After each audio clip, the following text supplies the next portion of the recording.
Hello दोस्तों आज हमारा टॉपिक है हिमाचल की नदियां। तो दोस्तों हिमाचल की नदियों से बहुत सारे क्वेश्चंस कॉम्पिटिटिव एग्जाम में बनते हैं और कॉम्पिटिटिव एग्जाम की नजर से ये चैप्टर बहुत ही महत्वपूर्ण चैप्टर है। तो दोस्तों हिमाचल की नदियों में जो हिमाचल की नदियां हैं वो मैक्सिमम नदियां ग्लेशियर से निकली नदियां हैं। हिमाचल में 5 प्रकार की प्रमुख नदियां हैं और इन 5 प्रमुख नदियों की कुछ सहायक नदियां भी हैं। आज हम इन सभी के बारे में चर्चा करेंगे। तो जो हमारे हिमाचल की नदियों के बारे में जो मेन जो पॉइंट होते हैं वो कौन कौन से पॉइंट होंगे जिसके बारे में हम डिस्कस करेंगे। तो सबसे पहले हिमाचल की हम करेंगे डिस्कस, हिमाचल की नदियों के बारे में डिस्कस करेंगे। इसके बाद हम करेंगे हिमाचल की इन नदियों की सहायक नदियों के बारे में, ठीक है, जो प्रमुख नदी है इनकी सहायक नदी के बारे में। इसके बाद हम करेंगे हिमाचल के नदियों के ऊपर, नदी के किनारे बसे शहर, ठीक है। इसके अलावा बांध। तो ये 4 प्रमुख टॉपिक हो गए हमारे। तो दोस्तों सबसे पहले हिमाचल की नदियों। तो दोस्तों हमारे हिमाचल में 5 प्रमुख नदियां हैं। वो नदी कौन कौन सी है? वो है सतलुज नदी, एक सतलुज नदी है, ब्यास नदी, इसके बाद हमारे पास रावी, चेनाब और यमुना। दोस्तों ये हमारे हिमाचल प्रदेश में 5 प्रमुख नदियां हैं। इन 5 प्रमुख नदियों के बारे में हम डिस्कस करेंगे। इसके बाद हम डिस्कस करेंगे कि इन 5 नदियों की कौन कौन सी सहायक नदियां हैं। तो दोस्तों सबसे पहले हमारे पास सतलुज नदी। तो दोस्तों जो सतलुज नदी है, सतलुज नदी का उद्गम होता है, सतलुज नदी का उद्गम होता है मानसरोवर झील से। तो दोस्तों मानसरोवर झील ये जो झील है वो तिब्बत में है, ये सतलुज नदी। तो ये तिब्बत से हिमाचल में इंटर करती है और यहाँ पे है हमारे पास एक शिपकी दर्रा। तो शिपकी दर्रा से ये हिमाचल के किन्नौर में इंटर करती है ये नदी। और इस नदी को हिमाचल में इंटर करने का जो श्रेय जाता है वो जाता है किसको? बानासुर को, ठीक है।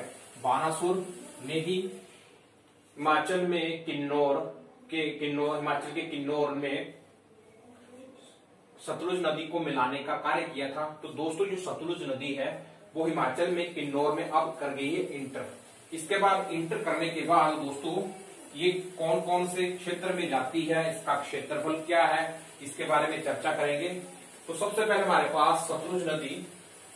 तो दोस्तों जो सतलुज नदी है वो किन्नौर से हमारे हिमाचल में इंटर करती है शिपकी दर्रे से।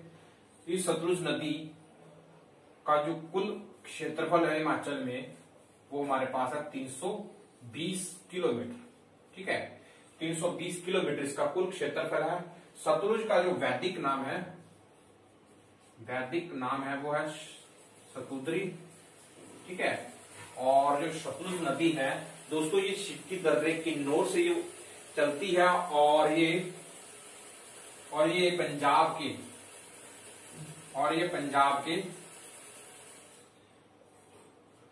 बाखड़ा, ठीक है, बाखड़ा नांगल तक इसका जो हिमाचल में जो इसका जो कुल क्षेत्रफल है सतलुज नदी का वो किन्नौर के शिपकी दर्रे से चलती है और बाखड़ा नांगल, पंजाब के बाखड़ा नांगल तक इसका जो समाप्त होता है, ठीक है। तो ये कुल क्षेत्रफल 320 रखती है, 320 किलोमीटर क्षेत्रफल तक इसका जो कुल क्षेत्रफल है हिमाचल में। अब जो सतलुज नदी है हमारे पास वो यहां से चलते हुए हमारे पास यहां से होते हुए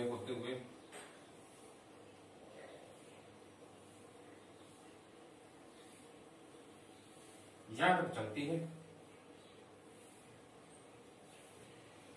तो शिवकी दर्रे से चल करके यह बाखड़ा नंगल तक चलती है।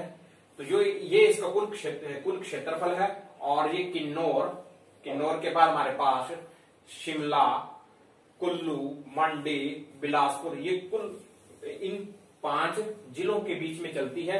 इन 5 जिलों के बारे में हमने चर्चा की। इसके बाद हम देखते हैं कि इस सतलुज नदी की सहायक नदी कौन कौन सी है, अर्थात इन सतलुज नदी में कौन कौन सी नदियां आकर के मिलती है। तो दोस्तों सबसे पहले हमारे पास यहाँ पे एक दर्रा है जिसका नाम है कुंजम दर्रा। दोस्तों कुंजम दर्रे से एक नदी का उद्गम होता है और उस नदी का नाम है स्पीति नदी। ठीक है, ठीक, कुंजम दर्रे से एक नदी निकलती है जिसका नाम है स्पीति नदी। और ये स्पीति नदी जो है वो यहां से चलते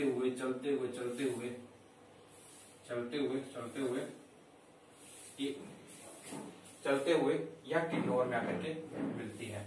और जहां पर ये मिलती है किन्नौर में, तो ठीक है, तो वो जगह हमारे पास, उस जगह का नाम है खाप। ठीक है, इसके बाद हमारे पास आगे चले तो यहां से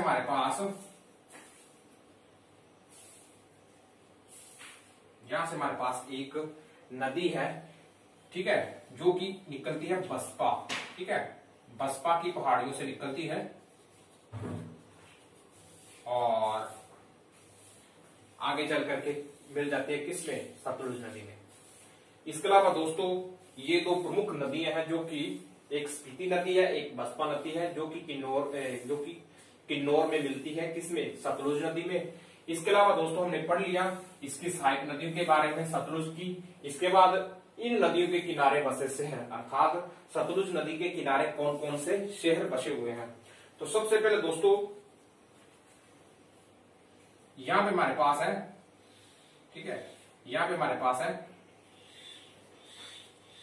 रिकांगपिओ। ठीक है, रिकांगपिओ किन्नौर में हमारे पास जो इसके किनारे जो बसा हुआ शहर है उसका नाम है, सतलुज नदी के किनारे बसा हुआ शहर है जिसका नाम है रिकांगपिओ। इसके बाद हमारे पास यहाँ पे दोस्तों, तो यहाँ पे हमारे पास एक शहर बसा हुआ है जिसका नाम है रामपुर। ये 2 प्रमुख शहर, एक हमारे पास है रिकांगपिओ जो कि हमारे पास किन्नौर में, और शिमला के रामपुर में हमारे पास है, ठीक है, जो सतलुज नदी के किनारे बसा हुआ है। इसके बाद हमारे पास यहाँ पे हमारे पास है जिसका नाम है हमारे पास बिलासपुर। इसके बाद हमारे पास आगे चले तो यहाँ पे हमारे पास है बाखड़ा नांगल। ठीक है, बाखड़ा गांव या बाखड़ा शहर भी बोल सकते हो आप। तो ये हमारे पास सतलुज की स्थिति जिसके बारे में हमने संक्षेप में पढ़ा। अब हम पढ़ते हैं आगे चल करके किसके बारे में, ब्यास नदी के बारे में। तो दोस्तों जो ब्यास नदी है,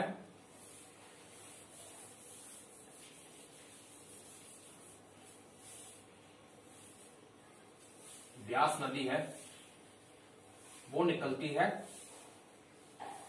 रोहतांग दर्रे से। ठीक है, ठीक है, ब्यास नदी निकलती है रोहतांग दर्रे से। ठीक है, वैदिक नाम है ब्यास नदी का अर्ज किया। और कुल क्षेत्रफल इसका जो हिमाचल प्रदेश में है वो है 256 किलोमीटर। ठीक है, ये वर्ग किलोमीटर होगा, 256 किलोमीटर वर्ग किलोमीटर, और यहाँ पे 320 वर्ग किलोमीटर।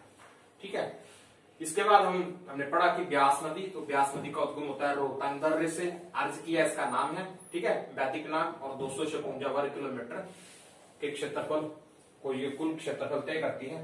तो सबसे पहले जो रोहतांग दर्रे से जो निकलती है ये नदी ब्यास नदी, तो यहां से हमारे पास यहां से होते हुए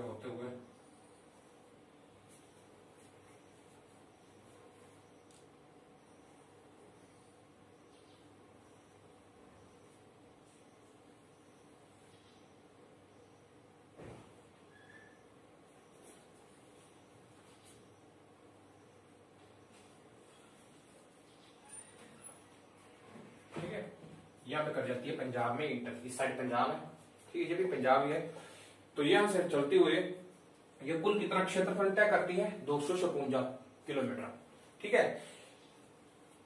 तो यहां से हमारे पास, ठीक है, ये तो हमारे पास होगी इसकी स्थिति। अब यहां में हमारे पास एक नदी है जिसका नाम है पार्वती नदी, ठीक है। पार्वती नदी इसमें मिलती है, ठीक है, किसमें, ब्यास नदी में।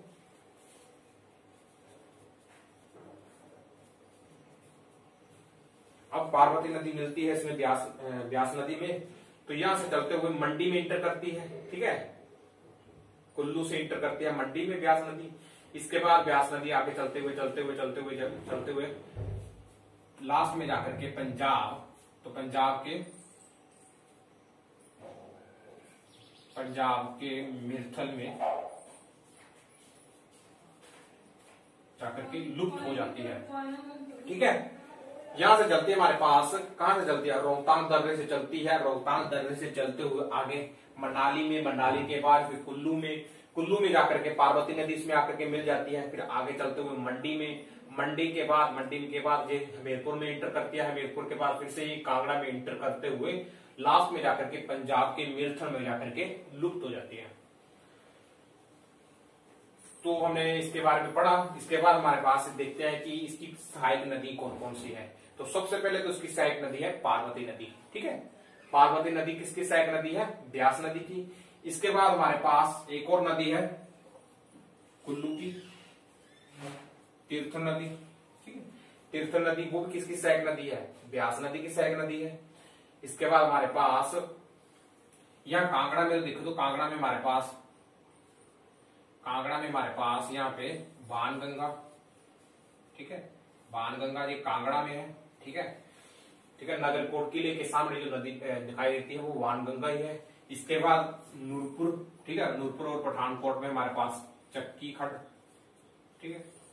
तो ये कुछ प्रमुख हैं जो कि इसकी सहायक नदी है, किसकी, पार्वती नदी की, सॉरी इसकी ब्यास नदी की। इसके बाद हिमाचल की ब्यास नदी के किनारे कौन कौन से शहर बसे हुए हैं। तो सबसे पहले हम चर्चा करते हैं कुल्लू। तो कुल्लू में दोस्तों सबसे पहले मनाली शहर, मनाली शहर ब्यास नदी के किनारे बसा हुआ है। इसके बाद आगे चले, ठीक है, यहाँ पे हमारे पास है मनाली, ठीक है, यहाँ पे हमारे पास है मनाली, ठीक है। यहां से रोहतांग दर्रे से निकलती है, यहाँ पे हमारे पास मनाली। आगे चले तो यहाँ पे हमारे पास है कुल्लू। अब आगे चले तो यहाँ पे हमारे पास इंटर करते हुए यहाँ पे हमारे पास क्या है, मंडी, ठीक है, मंडी ये किनारे बसा हुआ पार्वती नदी के, इसमें ब्यास नदी के किनारे। एक तो हमारे पास बसा हुआ मनाली, ठीक है, कुल्लू में मनाली, फिर कुल्लू, फिर आगे चले तो मंडी। मंडी के बाद दोस्तों यहाँ पे हमारे पास हमीरपुर में। तो हमीरपुर में हमारे पास कौन कौन सा है, एक तो हमारे पास है सुजानपुर और दूसरा हमारे पास है नादौन, ठीक है। सुजानपुर और नादौन ये भी बसे हुए हैं किसके किनारे, इसमें ब्यास नदी के किनारे। अब आगे चले तो आगे हमारे पास कांगड़ा में कौन कौन से हैं। तो कांगड़ा में हमारे पास एक तो हमारे पास है कांगड़ा में, ठीक है, कांगड़ा शहर बोल सकते हो आप, ठीक है। तो ये कुछ प्रमुख है। इसके अलावा आप चक्की खड़ में तो यहाँ पे नूरपुर भी लिख सकते हो आप, ठीक है। तो ये कुछ प्रमुख है जो ब्यास नदी के किनारे बसे हुए हैं शहर है। इसके बाद कौन कौन से बांध जो ब्यास नदी के ऊपर बनाए हुए हैं। तो सबसे पहले दोस्तों ब्यास नदी के ऊपर बनाया गया हमारे पास पोंग डैम, ठीक है। एक हमारे पास कौन है, उसका नाम है पोंग डैम, ठीक है। पोंग डैम बनाया गया है किसके ऊपर, ब्यास नदी के ऊपर बनाया गया है। इससे पहले दोस्तों सतलुज नदी के ऊपर बनाया गया था कौन, भाखड़ा बांध, ठीक है। सतलुज नदी के ऊपर बनाया गया है भाखड़ा बांध। भाखड़ा बांध किसके ऊपर बनाया गया है, सतलुज नदी के ऊपर। और पोंग बांध किसके ऊपर बनाया गया है? ब्यास नदी के ऊपर।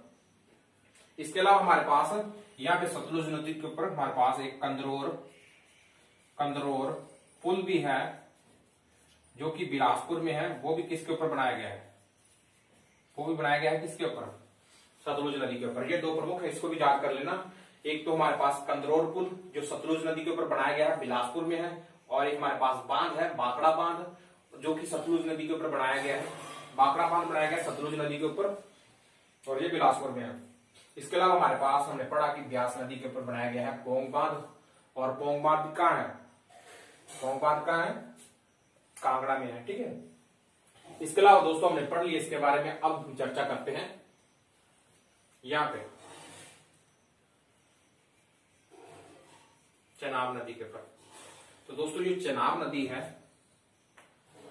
चेनाब नदी हमारे पास यहां बारालाचा दर्रा से निकलती है, और बारालाचा दर्रे के निकलने के बाद दोस्तों, बारालाचा दर्रा से निकलने के बाद ये इंटर कर जाती है जम्मू कश्मीर में।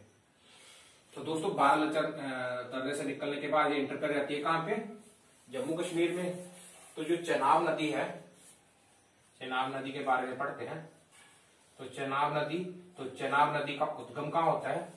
इसका उद्गम होता है बारालाचा। ठीक है, बारालाचा दर्रे से इसका उद्गम होता है, और ये कहां है? यह है लोहलैंड स्पीति में।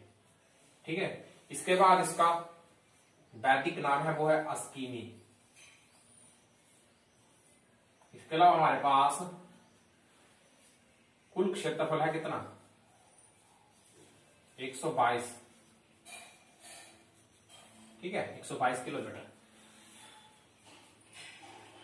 तो हमारे पास चेनाब नदी जो है वो बारालाचा दर्रा से निकलती है, वैदिक नाम इसका अस्कीनी है, कुल क्षेत्रफल इसका 122 वर्ग किलोमीटर है। तो ये तो हमने पढ़ लिया इसकी नदी के बारे में। अब इसकी जो दो सहायक नदी भी है, एक हमारे पास है चंद्रा नदी, और दूसरी हमारे पास है वो है बागा नदी। ठीक है, चंद्रा नदी और बागा नदी चेनाब नदी की दो सहायक नदी है। चंद्रा नदी और बागा नदी चेनाब नदी की दो सहायक नदी है, और इन दोनों का आपस में मिलन का होता है। ठीक है, कहां में मिलती है आपस में जाकर के? ये मिलती है आपस में जाकर के कहा? तांडी में। ठीक है, तांडी एक जगह है लाहौल स्पीति में, और इस जगह में हमारे पास चंद्रा और बागा दोनों ही नदी का आपस में संगम होता है। ठीक है, बारालाचा दर्रा से निकलती है ये नदी चेनाब नदी। इसके बाद ये लाहौल स्पीति से चलते हुए इंटर करती है चंबा में, और चंबा में इंटर करने के बाद ये चंबा के पांगी से होते हुए कहां चली जाती है? जम्मू कश्मीर में। ठीक है। इसके अलावा हमारे पास दोस्तों अगली नदी है वो है रावी नदी। तो रावी नदी इसको हटा देता हूं मैं। तो दोस्तों जो रावी नदी है वो नदी है, उसका उद्गम होता है यहाँ पे हमारे पास एक नदी है रावी नदी, और रावी नदी यहां से चलते हुए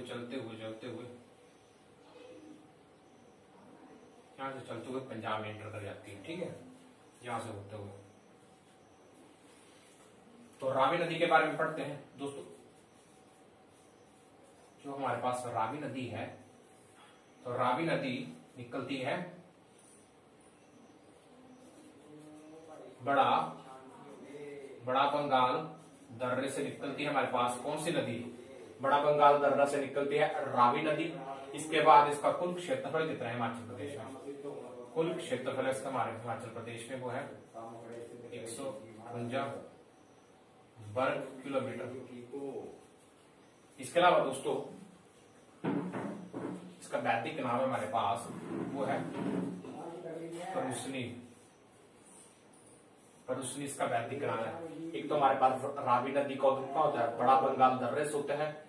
कुल क्षेत्रफल है इसका 158 वर्ग किलोमीटर, और इसका जो वैदिक नाम है वो हमारे पास क्या है? वो है इसका वैदिक नाम हुआ परुसनी इसका वैदिक नाम है। इसके अलावा दोस्तों रावी नदी जो कि कांगड़ा से निकलती है, कांगड़ा की कहा? बड़ा बंगाल दर्रे से निकलती है, चंबा में इंटर करती है। तो चंबा में इंटर करने के बाद वो चली जाती है कहां पे?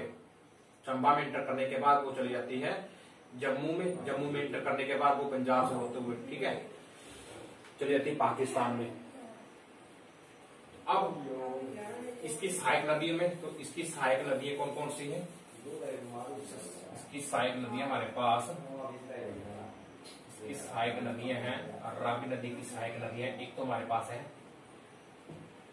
साल, सियूल। साल और सियूल इसकी दो सहायक नदी हैं। किसकी नदी की दो सहायक नदियां? एक हमारे पास है साल और दूसरी हमारे पास है सियूल, ठीक है। इसके अलावा हमारे पास रावी नदी के ऊपर एक बांध बना हुआ है, ठीक है, रावी नदी के ऊपर बांध बना हुआ है जिसका नाम है चमेरा बांध। अब रावी नदी के किनारे कौन कौन से शहर बसे हुए हैं? एक तो हमारे पास बसा हुआ शहर है, ठीक है, रावी नदी के किनारे एक हमारे पास बसा हुआ है चंबा शहर, चंबा शहर बसा हुआ है, ठीक है। इसके बाद हमारे पास डलहौजी शहर, ठीक है, चंबा शहर और डलहौजी शहर बसे हुए हैं किसके किनारे? रावी नदी के किनारे बसे हुए हैं। कौन कौन? चंबा शहर और डलहौजी शहर। इसके अलावा दोस्तों इसके बारे में हमने चर्चा की। अब हमारे पास बचती है कौन सी नदी? यमुना नदी।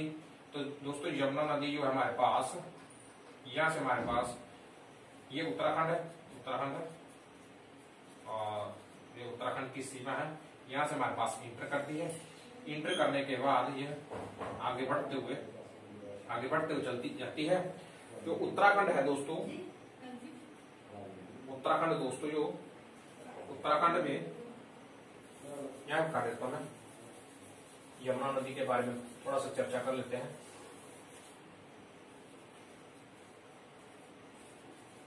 यमुना नदी दोस्तों, यमुना नदी निकलती है यमुनोत्री, ठीक है, यमुनोत्री पर्वत से निकलती है यमुना नदी। और ये कहाँ है?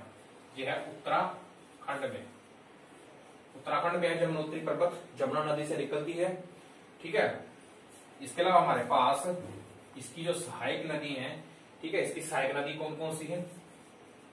इसकी सहायक नदियां हैं हमारे पास, यमुना नदी की जो सहायक नदी है, एक तो हमारे पास है टॉन्स नदी, ठीक है, टॉन्स नदी। इसके बाद हमारे पास पब्बर नदी, ठीक है, टॉन्स नदी, पब्बर नदी और टॉन्स, ये तो प्रमुख नदी है, एक टॉन्स नदी, एक हमारे पास पब्बर नदी। किसकी साइड? एक हमारे पास आंध्रा नदी भी है, ठीक है। टॉन्स नदी, पब्बर नदी और आंध्रा नदी, ये तीन प्रमुख सहायक नदी हैं किसकी? यमुना नदी की। और यमुना नदी का वैदिक नाम क्या है? यमुना नदी का वैदिक नाम है दोस्तों कालिंदी। बहुत ही इंपोर्टेंट है। यमुना का वैदिक नाम क्या है? यमुना का वैदिक नाम है कालिंदी। और ये यमुनोत्री पर्वत उत्तराखंड से निकलती है, हिमाचल में ये पांवटा साहिब से इंटर करती है, ठीक है, पांवटा साहिब से ये इंटर करती है हिमाचल में। और इसकी जो सहायक नदी है वो हमारे पास टॉन्स नदी है, टॉन्स नदी है, तो टॉन्स नदी की सहायक नदी पब्बर नदी है, ठीक है, टॉन्स नदी, पब्बर नदी, आंध्रा नदी, ये तीन इसकी सहायक नदी है किसकी? यमुना नदी की। और अब देखते हैं इसके किनारे कौन कौन से शहर बसे हुए हैं। तो सबसे पहले तो हमारे पास पांवटा साहिब, ठीक है, पांवटा साहिब शहर जो है वो बसा हुआ किसके किनारे? वो बसा हुआ है यमुना नदी के किनारे। तो दोस्तों ये है एक महत्वपूर्ण चैप्टर जिसको हमने कंप्लीट कर लिया है। मुझे आशा है कि आपको ये चैप्टर पसंद आएगा। तो सबसे पहले एक बार फिर से रिकॉल कर लेते हैं कि हमने क्या क्या पढ़ा। तो सबसे पहले हमने पढ़ा सतलुज नदी के बारे में। तो सतलुज नदी का जो उद्गम होता है वो होता है कैलाश मानसरोवर झील से होता है, और ये शिव के दर्रे से हिमाचल प्रदेश में इंटर करती है। इंटर करने के बाद ये किन्नौर से आगे बढ़ते हुए जाती है और पंजाब के बाखड़ा नांगल गांव में जाकर के ये पंजाब में इंटर हो जाती है। इसका जो कुल क्षेत्रफल है हिमाचल प्रदेश में वो है 320 किलोमीटर, ठीक है। इन 320 किलोमीटर कुल क्षेत्रफल में इसकी कुछ एक दो सहायक नदी भी है, तो एक हमारे पास जो है वो स्पीति नदी है। स्पीति नदी कुंजम दर्रे, ठीक है, कुंजम दर्रे से निकलती है और यहाँ से होते हुए खाब एक जगह है और इस खाब जगह में जाकर के ये किन्नौर में मिल जाती है। इसके बाद दोस्तों हमारे पास एक और प्रमुख नदी है बसपा नदी। तो बसपा नदी भी ये बसपा की पहाड़ियों से निकल करके किन्नौर में जाकर के मिल जाती है। इसके बाद हमने पढ़ा कि जो हमारे पास सतलुज नदी है दोस्तों, तो सतलुज नदी है वो आगे चल करके फिर आगे चल जाती है, शिमला में एंटर करती है। शिमला में एंटर करने के बाद ये कुल्लू के साथ साथ ये लगते हुए जाकर के ये मंडी में एंटर करती है, फिर बिलासपुर में एंटर करती है। अब जो हमारे पास जो रामपुर शहर है दोस्तों, तो रामपुर शहर जो शिमला में है वो बसा हुआ है किसके किनारे, ठीक है, वो भी बसा हुआ है कि सतलुज नदी के किनारे। इसके साथ हमारे पास किन्नौर में, तो किन्नौर का रिकांगपिओ बसा हुआ था किसके किनारे, सतलुज नदी के किनारे। इसके बाद बिलासपुर शहर, तो बिलासपुर शहर भी बसा हुआ है किसके किनारे, सतलुज नदी के किनारे। इसके बाद बाकड़ा नांगल, तो ये भी बसा हुआ है सतलुज नदी के किनारे। इसके अलावा हमने पढ़ा ब्यास नदी के बारे में। तो ब्यास नदी निकलती है रोहतांग दर्रे से निकलती है, ठीक है। अर्ज किया इसका वैदिक नाम है और कुल क्षेत्रफल इसका 256 वर्ग किलोमीटर है, ठीक है।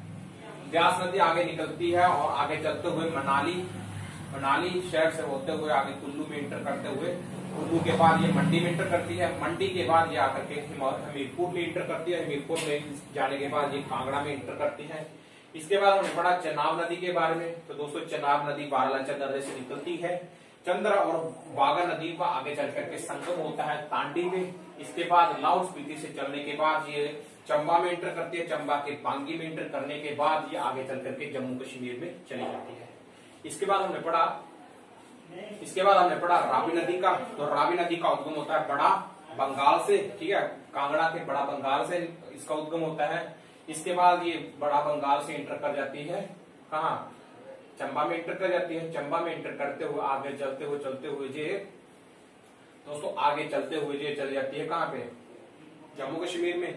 तो जम्मू कश्मीर में जाने के बाद दोस्तों इसके किनारे जो शहर बसे हुए हैं वो हमारे पास हमने पढ़ा। एक तो चंबा शहर जो रावी नदी के किनारे बसा हुआ है, एक डलहौजी शहर जो रावी नदी के किनारे बसा हुआ है। इसके बाद इसके ऊपर एक बांध भी बनाया गया था जिसका नाम है चमेरा बांध। दोस्तों ये कुछ प्रमुख है, इसके बारे में हमने पढ़ा। इसके बाद हमने उत्तराखंड के बारे में पढ़ा, यहाँ पे यमुना नदी के बारे में पढ़ा। तो यमुना नदी कालिंदी, ठीक है, यमुना नदी यमुनोत्री पर्वत से निकलती है, वैदिक नाम इसका कालिंदी है। इसके बाद इसकी 3 सहायक नदियां थी, एक टॉस नदी, पब्बर नदी और आंध्रा नदी के बारे में हमने पढ़ा। तो दोस्तों ये है एक कंप्लीट चैप्टर और मैंने इस चैप्टर को मैक्सिमम तौर से इसको कंप्लीट करने की कोशिश की है। अगर आपको वीडियो अच्छी लग रही है तो इस चैनल को ज्यादा से ज्यादा अपने दोस्तों के साथ शेयर जरूर कीजिए और वीडियो को लाइक कीजिए। धन्यवाद।